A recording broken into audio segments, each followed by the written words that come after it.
गुरुर्ब्रह्मा गुरुर्विष्णुर्गुरुर्देवो महेश्वरः गुरुः साक्षात् परब्रह्मा तस्मै श्रीगुरवे नमः. ഓം ശ്രീ സായിരാം. 1974 ബാലവികാസിൻ്റെ അഖിലേന്ത്യാ സമ്മേളനം രാജമുന്ദ്രിയിൽ നടക്കുന്നു.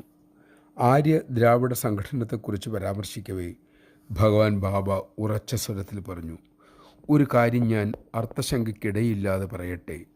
പണ്ഡിതരെന്ന് വിളിക്കപ്പെടുന്നവർ എഴുതിയ ടെക്സ്റ്റ് ബുക്കുകൾ മാത്രമാണ് നിങ്ങൾ അധ്യാപകർ പഠിപ്പിക്കുന്നത്. അവർ റിസർച്ച് നടത്തി എഴുതിയതാണ് എന്ന് പറയുന്നുമുണ്ട്. ഈ പണ്ഡിതന്മാർക്കൊന്നും നമ്മുടെ ശാസ്ത്രങ്ങളിലോ ഇതിഹാസങ്ങളിലോ വിശ്വാസമില്ല.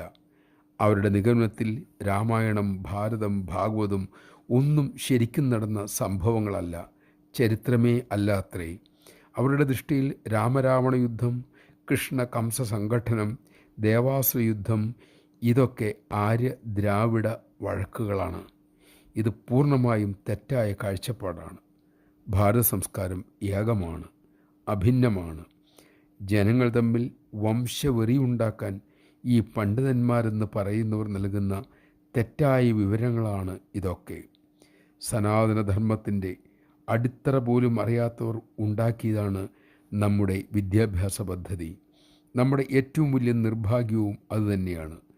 അതുകൊണ്ട് തന്നെ ഇന്നത്തെ വിദ്യാഭ്യാസ രീതി പരാജയപ്പെടുകയും ചെയ്യും. ജയ് സായിരാം. ഭാരതം നമ്മുടെ അമ്മയാണ്. അമ്മയെ അറിയാത്ത മക്കൾ എങ്ങനെ മിടുക്കരാകും? അതുകൊണ്ട് തന്നെ ഈ അമ്മയെ നമുക്കറിയണം. അതിനുള്ള ഒരേ ഒരു വഴി ഋഷീശ്വരന്മാർ തെളിച്ച വഴിയാണ്. ആ രാജപാത പുതുക്കി തന്നിരിക്കുകയാണ് ഭഗവാൻ ബാബ. നമുക്ക് ആ വഴിയിലൂടെ നടക്കാം. നമ്മുടെ അമ്മയുടെ മഹനീയത ലോകത്തെ അറിയിക്കാം. ജയ് ഭാരത്.